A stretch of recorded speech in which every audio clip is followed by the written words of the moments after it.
अखंड ज्योति की लौ इतनी तीव्र हो गई है, अवश्य इसका घृत समाप्त हो रहा है।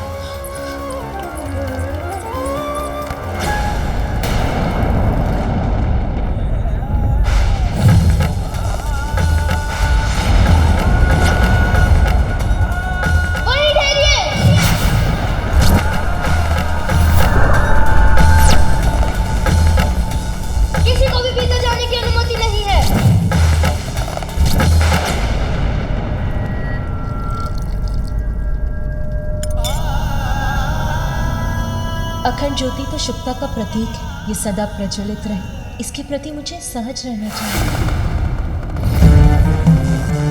वस्त्र के स्थान पर पशु चर्म तंड रहने के लिए कोई घर नहीं, नाम पूछो तो कहते सभी नाम मेरे हैं।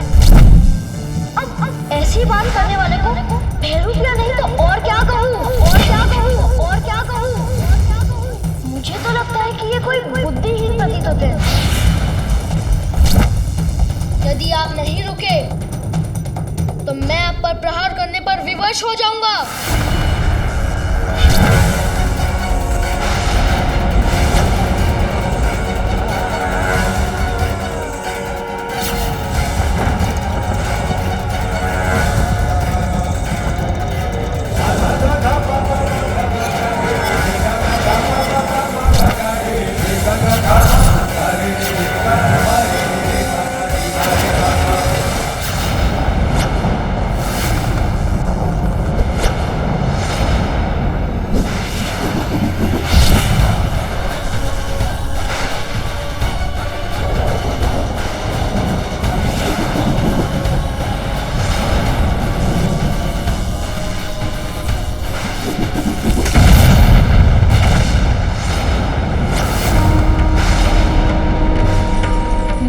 भस्म कर दिया इन्होंने। कैसे? ये तो वही भस्म है जो इनके डमरू बजाते ही इनके देह से निकला था। आपने मुझसे वो छीनने का दुस्साहस किया है जो मुझे मेरी माँ ने दिया था। अब उसका परिणाम भुगतने के लिए तैयार हो जाइए।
दिव्य त्रिशूल तो मेरी ओर ही बढ़ता आ रहा है, इसे कैसे रोकूं?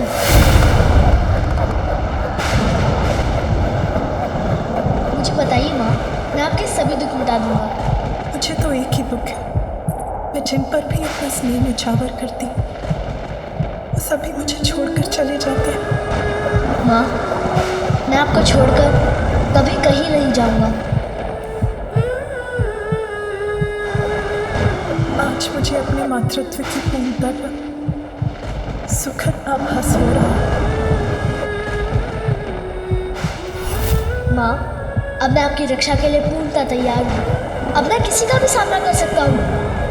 मैं स्नान करने जा रही हूँ, स्मरण रहे किसी को भी भीतर मत आने देना। मैं वचन देता हूँ माँ, किसी को भी भीतर आने नहीं दूंगा।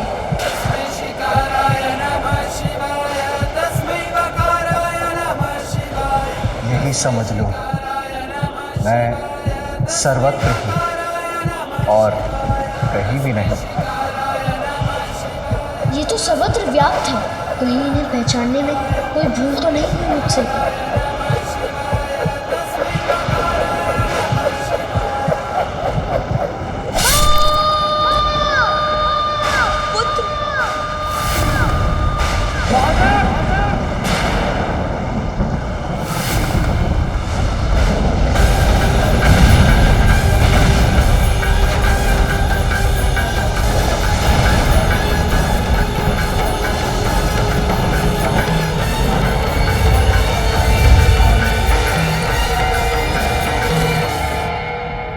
मन में किसी अज्ञात अनिष्ट की आशंका क्यों घर करती जा रही? कितनी विचित्र बात है। ये सभी दीपक स्वतः ही बुझ गए।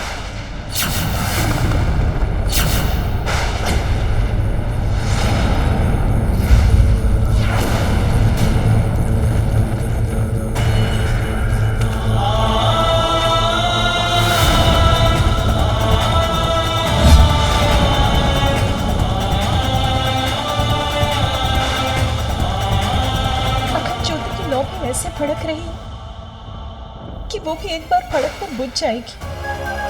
अभी तो इसमें बहुत ग्रिड शेष है, फिर ऐसा क्यों हो रहा है? स्वामी, ये सब क्या हो रहा है? कहीं कुछ तो घटित हुआ है जो मुझे इतना व्याकुल कर रहा है। क्या हुआ पार्वती, इतनी विचलित क्यों हो रही हो? मेरा पुत्र, कहीं उसे कुछ हुआ तो नहीं? कहाँ है मेरा पुत्र? वो सुरक्षित तो है? तुम्हारा पुत्र बाहर ही होगा, जहाँ तुमने उसे द्वाररक्षण के लिए खड़े रहने के लिए कहा था। और यहाँ कैलाश में उसे क्या अहित हो सकता है? तुम निश्चिंत रहो, वो अवश्य सकुशल और सुरक्षित होगा। फिर मेरा हृदय व्यथित क्यों हो रहा है?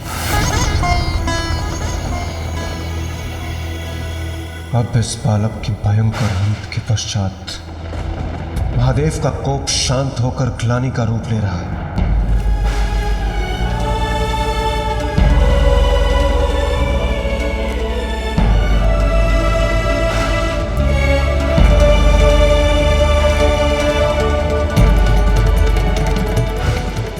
मैं क्या कर रहा हूँ और उसका क्या कारण है, ये आपको क्यों बताऊँ?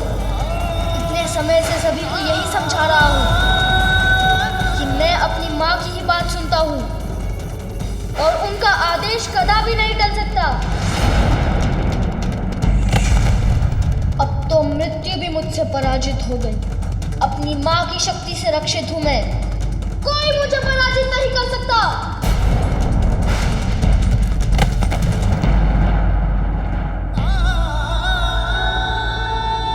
घोर अनर्थ हुआ है, किंतु अहंकार का परिणाम भीषण ही होता है।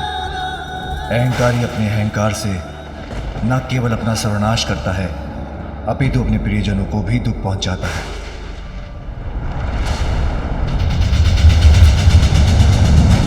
अनर्थ, घोर अनर्थ हुआ है ये। इतनी अल्पायु में इतने कोमल सुकुमार पार्वती पुत्र का इतना भयंकर अंत हुआ है। कितना अपार कष्ट हुआ होगा उसे, और अब देवी पार्वती पर क्या बीतेगी?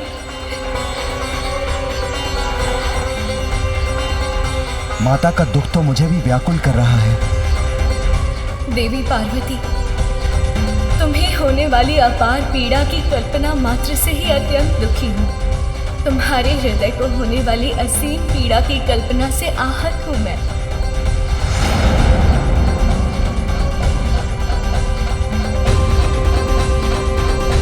आज देवताओं ने घोर अपराध किया है।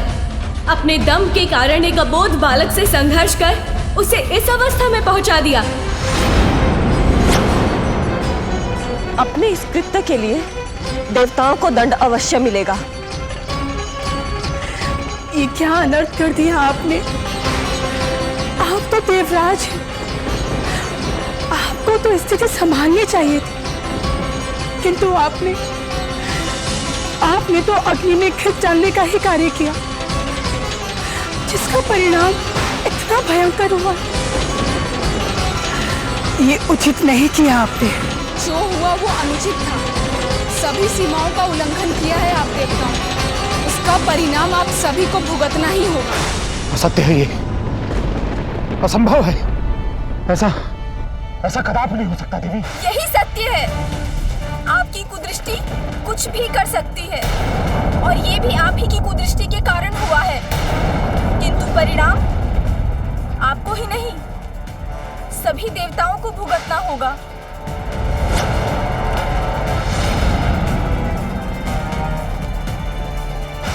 देवताओं और उनके साथ साथ समस्त संसार पर इस घटना का क्या प्रभाव होगा, ये कौन कह सकता है।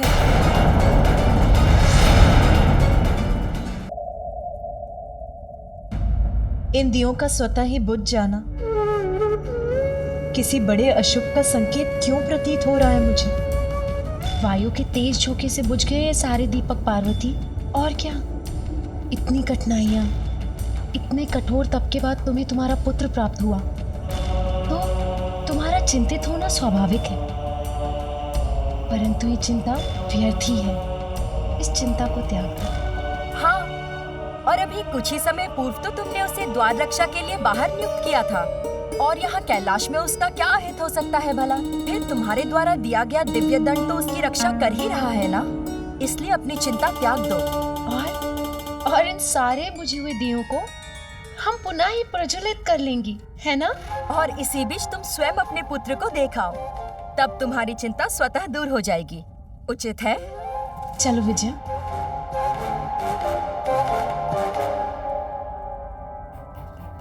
मेरा हृदय कंपित हो रहा है, मन शांति नहीं हो रहा, जैसे कि किसी अज्ञात व्यथा ने घेर लिया हो मुझे, जिससे मैं मुक्ति नहीं हो पा रही हूँ।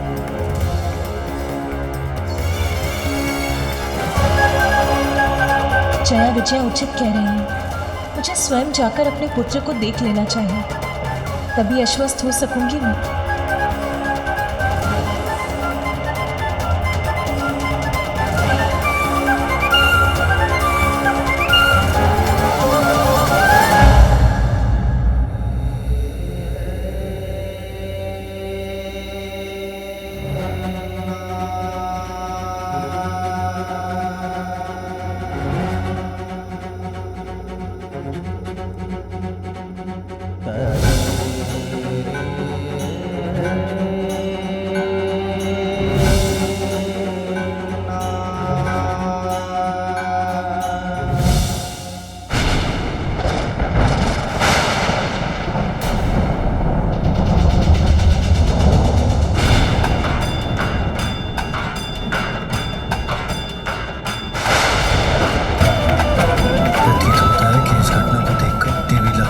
सरस्वती का क्रोध जागृत हो गया और वो कुपित होकर यहीं आ रही है।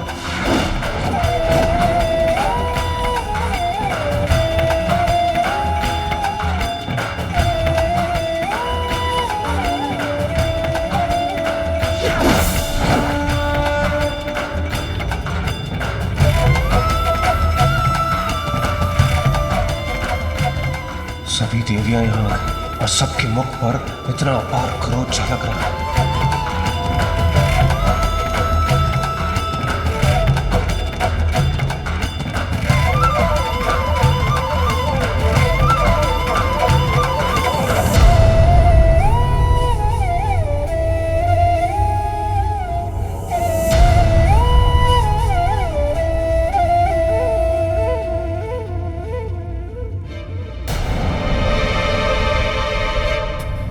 मेरे अनुसार नेत्र पिता के हैं, किंतु इनकी सौम्य और मन भावन मुस्कान आपकी है देवी पार्वती। कितनी मनमोहक मुस्कान है, जैसे चारों दिशाओं को प्रकाशित कर रही हो।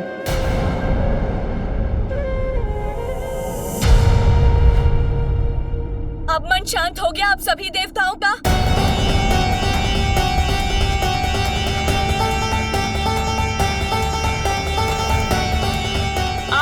ज्ञात भी है कि क्या कर बैठे हैं आप?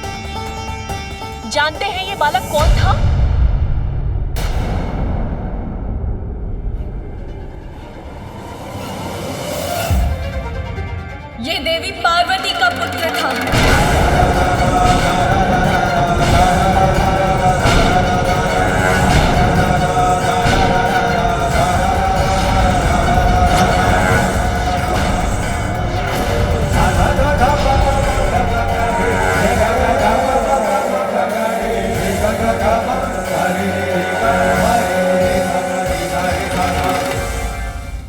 माता पार्वती का पुत्र? ये कैसे संभव है? महादेव तो स्वयं भी बंदी थे। गजासुर के उदर में। याद है मुझे अग्निदेव, किंतु उसी समय देवी पार्वती अपना पुण्य व्रत संपन्न कर रही थी। उन्होंने पुण्य व्रत पूर्ण कर मेरे स्वामी श्री हरि से पुत्र प्राप्ति का वरदान प्राप्त किया था। आपने दृढ़ता और निष्ठा के साथ पुण्य व्रत पूर्ण किया। स्वामी से प्राप्त वरदान के फल स्वरूप देवी पार्वती ने अपने शरीर के उतरे उपटन से ही एक आकृति का निर्माण किया और वही आकृति सजीव होकर पार्वती पुत्र के रूप में प्रकट हुई।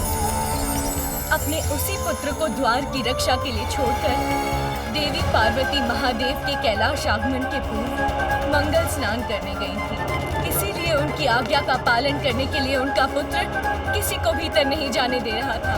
ठहर जाइए, किसी को भी भीतर जाने की अनुमति नहीं है।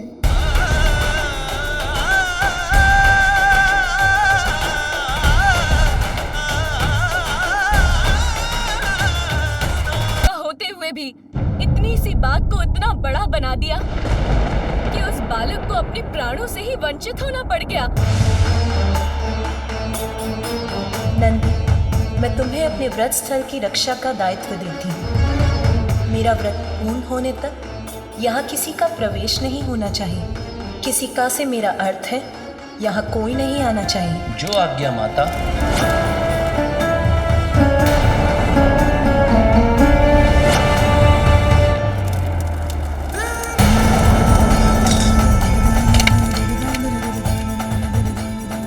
देवी पार्वती के पुत्र का अंत हुआ। बहुत ही बड़ा अनर्थ हो गया हम सबसे। जो हुआ वो अनर्थ था, किंतु जो अब होने जा रहा है उसका आप सब अनुमान भी नहीं लगा सकते। आप सबके द्वारा उसे उत्तेजित कर उसकी उद्दंडता को बढ़ावा देना देवी पार्वती के प्रिय पुत्र के वध का कारण बना। आप सभी देवता इसके दोषी हैं और शीघ्र ही देवी पार्वती यहाँ अवश्य पहुंचेंगी। और जब यहाँ पहुंचने पर उन्हें ज्ञात होगा कि इतने वर्षों की कठोर तपस्या के बाद जिस पुत्र की उन्हें प्राप्ति हुई थी, आप लोगों से युद्ध में उसका अंत हुआ है, तो उनकी क्रोधाग्नि जागृत होगी। तब उसके भीषण परिणाम का सामना आप सभी कैसे कर पाएंगे? बोलिए देवराज। आदि शक्ति का क्रोध अर्थात सृष्टि का विनाश। देवी पार्वती के क्रोधाग्नि को शांत करने की क्षमता है किसी में? उनके क्रोध से किसी का भी बचाव संभव नहीं।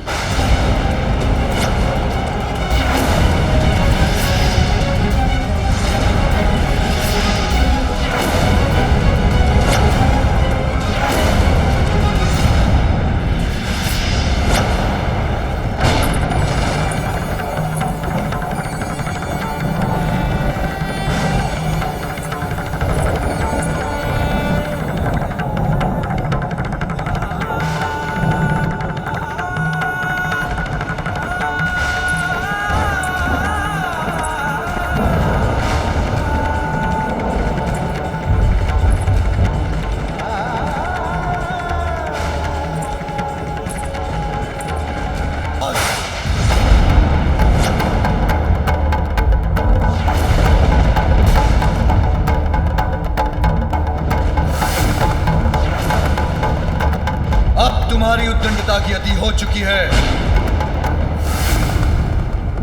सत्य कहा आपने।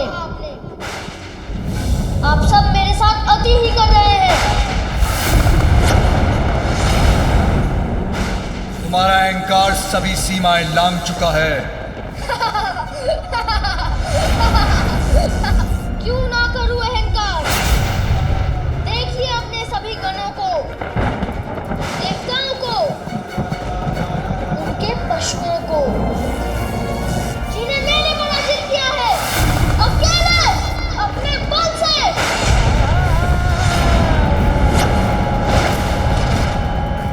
मुझे तो इस बात पर भी आश्चर्य है कि आप यहाँ आए।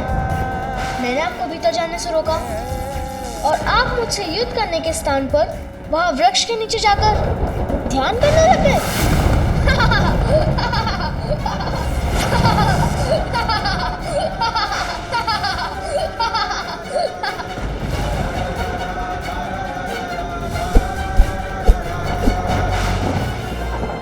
जब आप विश्राम कर रहे थे तो आपने इन सभी को भेज दिया मुझसे युद्ध करने, जिसमें मैंने इन सभी को परास्त किया। इससे तो आप प्रारंभ में ही मान जाते।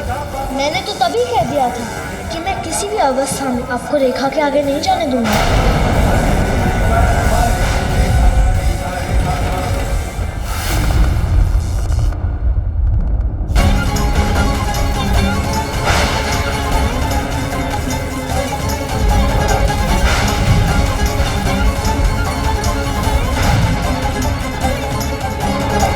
कितना समय हो गया है? मैं देखती हूँ मेरा पुत्र कहाँ है, क्या कर रहा है?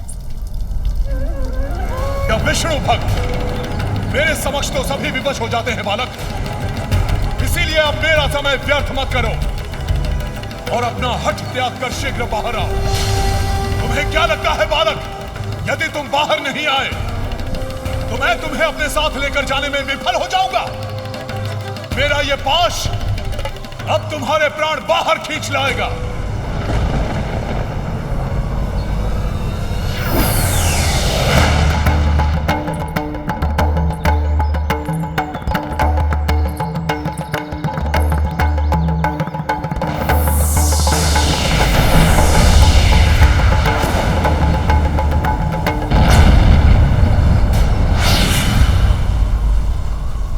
कैसे संभव है? मेरा पाश अग्नि से कैसे प्रज्वलित हो गया? अवश्य ही ये इस मायावी बालक की कोई माया है, किंतु मैं इसे इसका दंड अवश्य दूंगा।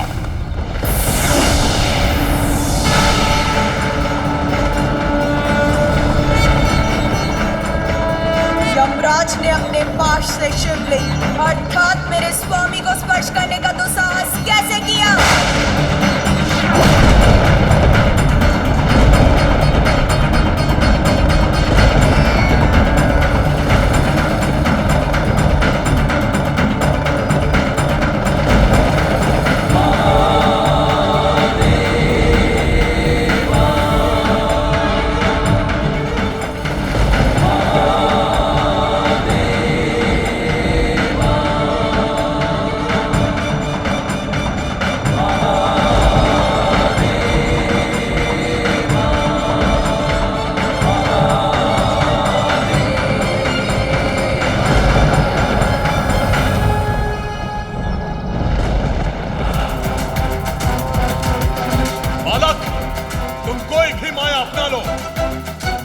लेकर ही जाऊंगा।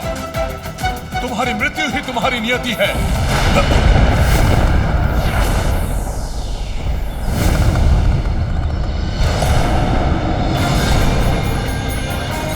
स्वयं अर्धनारीश्वर यहाँ इस बालक की रक्षा के लिए?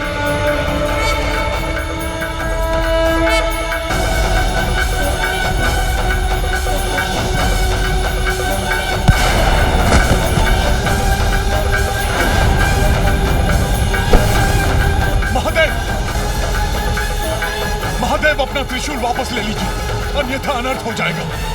मृत्यु का देवता ही मृत्यु को प्राप्त हो जाएगा। महादेव, महादेव! स्मरण है ना यमराज, तब आपके पार्थिव शरीर के समीप एकत्रित होकर इन सभी देवताओं ने देवी पार्वती से आपके पुनर्जीवन की प्रार्थना की थी, ताकि सृष्टि का क्रियाकलाप सुचारू रूप से चलता रहे। तब देवी पार्वती ने शांत होकर आपको पुनर्जीवन दिया, किंतु आज स्वयं उनके पुत्र का अंत हुआ है।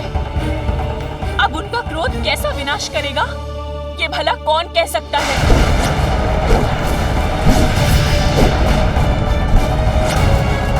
कोई भी स्त्री अपने पति और संतान को हानि पहुंचाने वाले को कभी भी क्षमा नहीं कर सकती।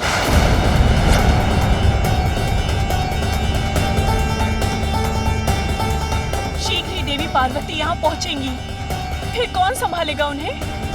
बोलिए।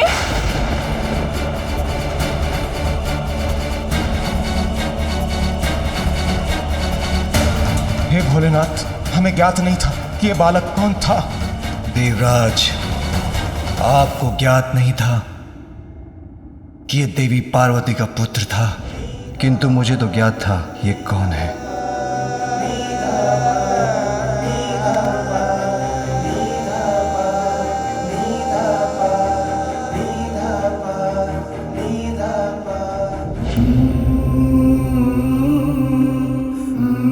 पार्वती पुत्र, शिवपुत्र भी था, मेरा भी पुत्र था।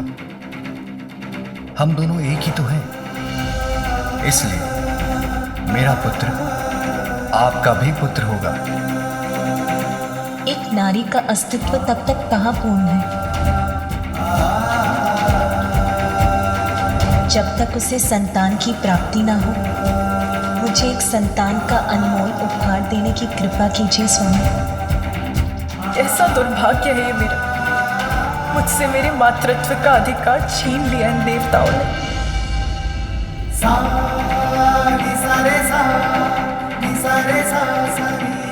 इतने स्वार्थी मत बनिए देवराज। एक माँ से उसके पुत्र को विलग करने का प्रयास मत कीजिए आप। अपने पुत्र को अपने से विलग नहीं होने दूंगी और आपको भी ऐसा नहीं करने दूंगी।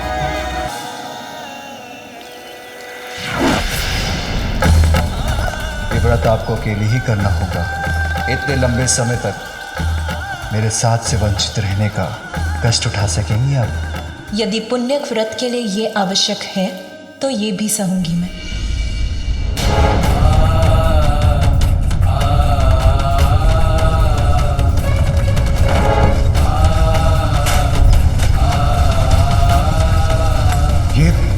ये कैसा कंपन है?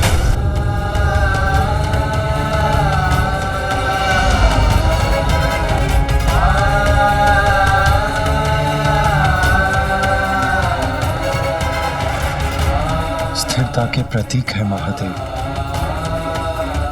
संपूर्ण जगत उनके उदर में स्थित, और आज जब वो स्वयं अस्थिर हो रहे हैं तो बाहरी संसार में कंपन उत्पन्न होना स्वाभाविक। और यह स्थिरता मात्र कैलाश तक ही सीमित नहीं रहेगी। यदि इसका कोई समाधान नहीं निकला तो यह स्थिरता संपूर्ण ब्रह्मांड को प्रभावित करेगी। हम देवताओं को यहाँ नहीं ठहरना चाहिए। हमारा यहाँ रहना उचित नहीं।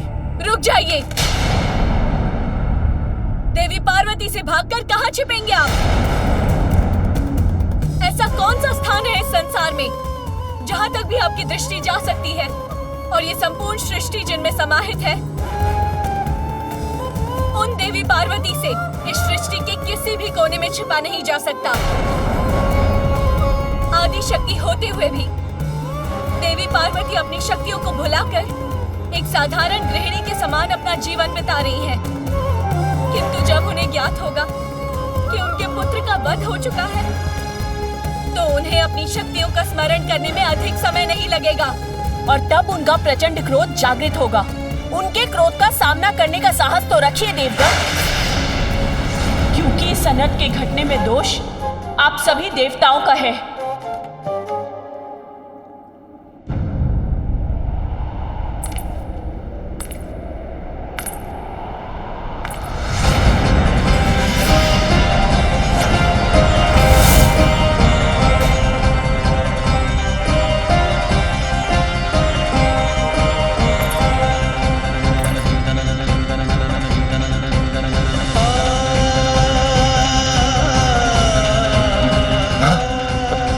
माता पार्वती तो यहाँ आई गई।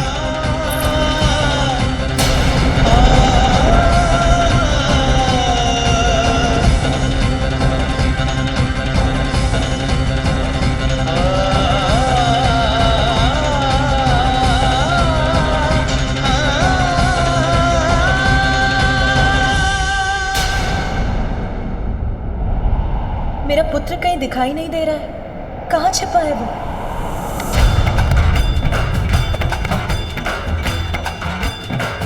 क्या बात है?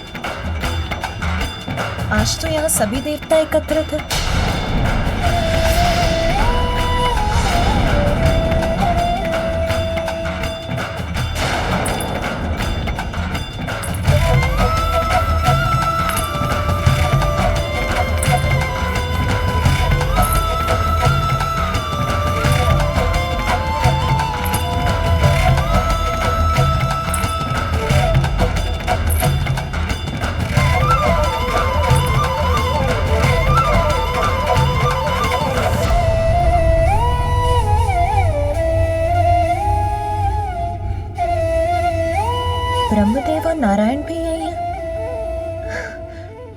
सब कुशल तो है ना?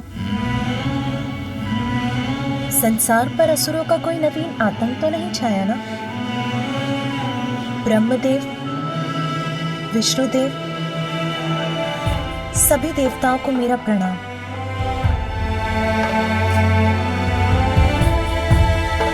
संकट आए भी तो भयभीत होने की क्या आवश्यकता है? आप सभी मिलकर किसी भी संकट के निवारण का उपाय सोच ही लेंगे।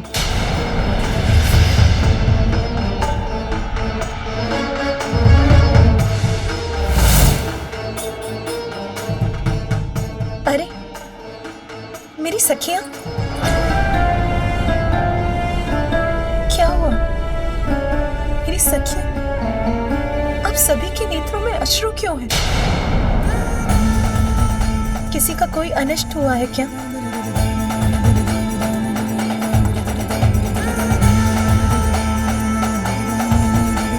आप सब यहाँ, सबके मुख पर दुख का भाव, इसका कारण क्या है? ये मुझे कोई नहीं बता रहा। अवश्य कोई बड़ी घटना घटी है। मेरा हृदय व्याकुल हो रहा है। कोई शीघ्र बताइए मुझे क्या हुआ है। आपको कैसे बताएं देवी पार्वती? जो हुआ है उसे जानकर आपको कितनी अपार पीड़ा होगी। अपनों ने ही आपके हृदय पर ऐसा आघात किया है।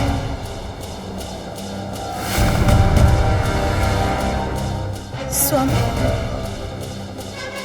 स्वामी यहाँ है। उन्हें तो लौटकर सीधे मेरे पास आना चाहिए था। वो यहाँ अकेले क्यों बैठे हैं?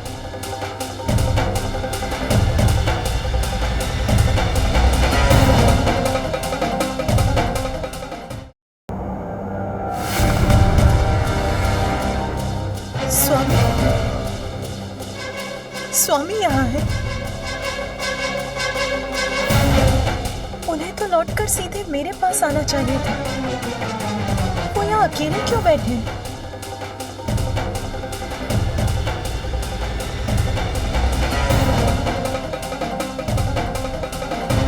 और मेरा पुत्र, पुत्र कहाँ है? पुत्र, वो दिखाई क्यों नहीं दे रहा? स्वामी आप ही कुछ बताइए।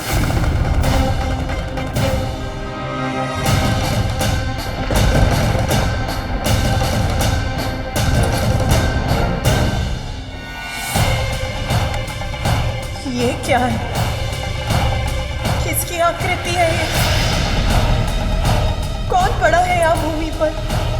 अब सत्य उजागर होकर ही रहेगा, उसे और नहीं छिपाया जा सकता।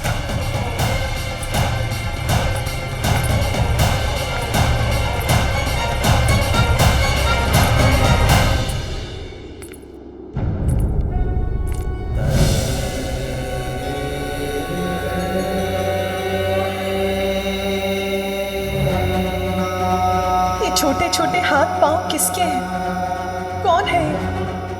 कहीं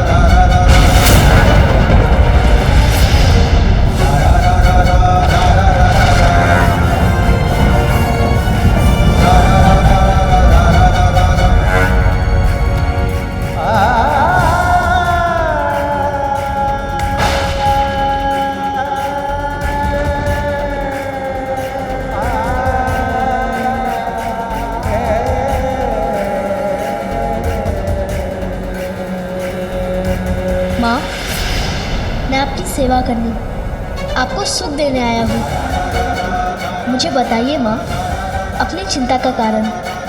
इस संसार में मैं आपकी सभी चिंताओं को हरने ही तो आया हूँ।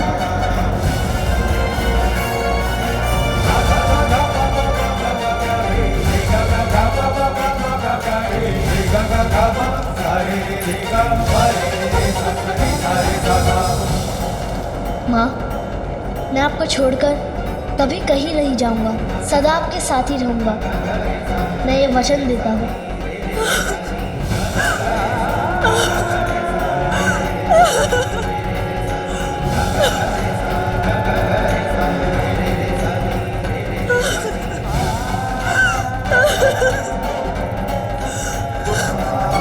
ये कैसे हो सकता है? मेरा पुत्र जिसका जीवन अभी प्रारंभ भी नहीं हुआ था, उसका अंत कैसे हो सकता है? स्वयं नारायण के वरदान से प्राप्त मेरा पुत्र मुझे अपनी माँ को छोड़कर कैसे जा सकता है?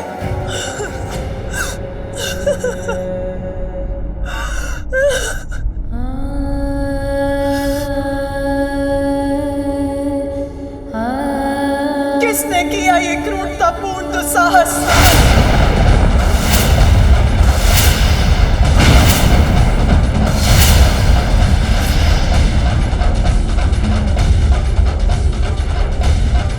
किसने वध किया मेरे पुत्र का?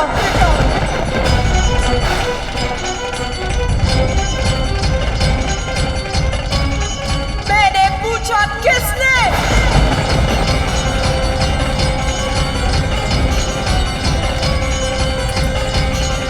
बताइए मुझे, मेरे पुत्र का वध करने का दुस्साहस किसने किया? आप लोग उत्तर क्यों नहीं देते?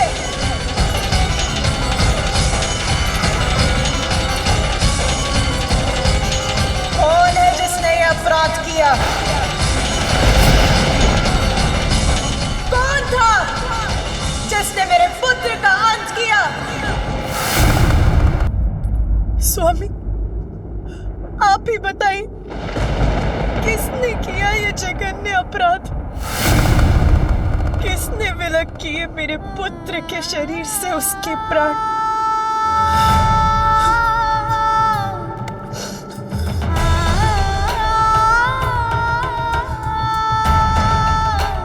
पुण्य व्रत की सफलता के फलस्वरूप ये पुत्र प्राप्त हुआ था मुझे।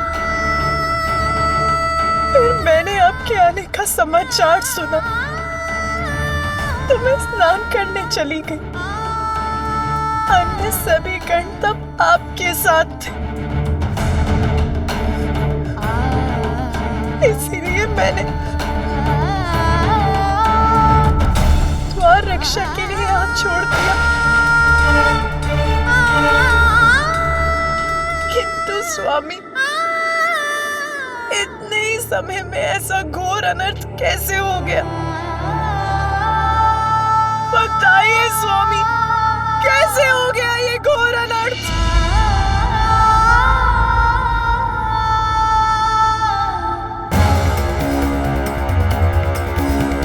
किस दुष्ट का कृत्य है ये?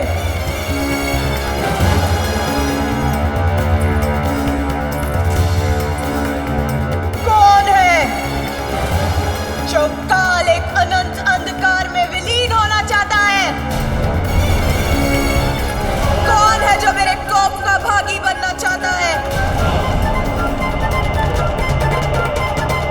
कौन है जिसने मेरे पुत्र का वध कर मेरे प्रति ऐसा अक्षम्य घोर अपराध किया है?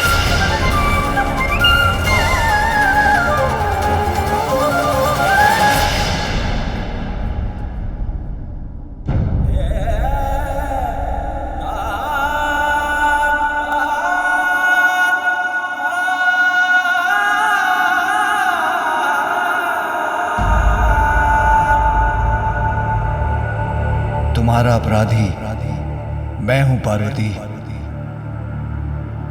मैंने ही तुम्हारे पुत्र का वध किया है।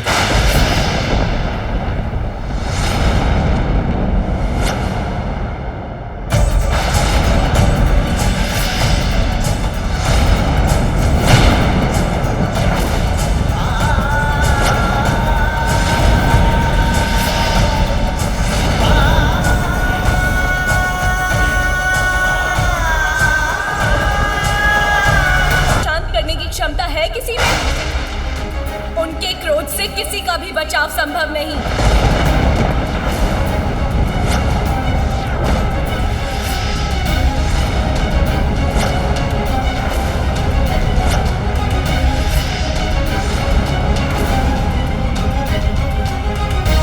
मैं उचित कह रही हूँ ना यमराज?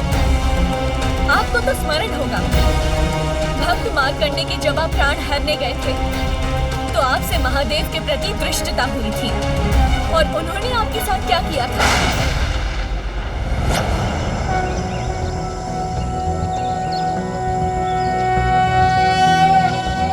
चंद्रशेखर चंद्रशेखर चंद्रशेखर पाहि मां, चंद्रशेखर चंद्रशेखर चंद्रशेखर रक्ष मां, रत्नसानुशरासनं रजताद्रिशृंग निकेतनं, शिञ्जनिकृतपन्नगेश्वर मच्युतानन सायकं, क्षिप्रदग्ध पुरत्रयं त्रिदिवालयैरभिवन्दितम्।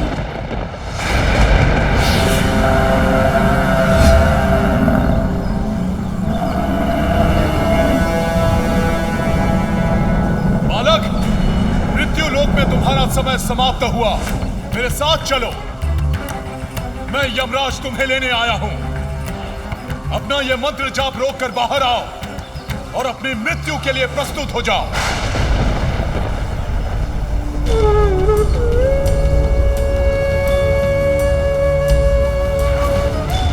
मैं भी मृत्युलोक त्याग कर यमलोक नहीं जा सकता, क्योंकि मेरे वृद्ध माता पिता को अभी मेरी आवश्यकता है और मैं महादेव का भक्त हूँ, इसलिए आप मुझे नहीं ले जा सकते।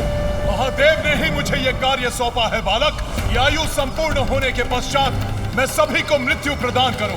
समय आने पर मुझसे किसी का भी बचाव संभव नहीं है, फिर वो शिव भक्त हो या विष्णु भक्त। मेरे समक्ष तो सभी विवश हो जाते हैं बालक।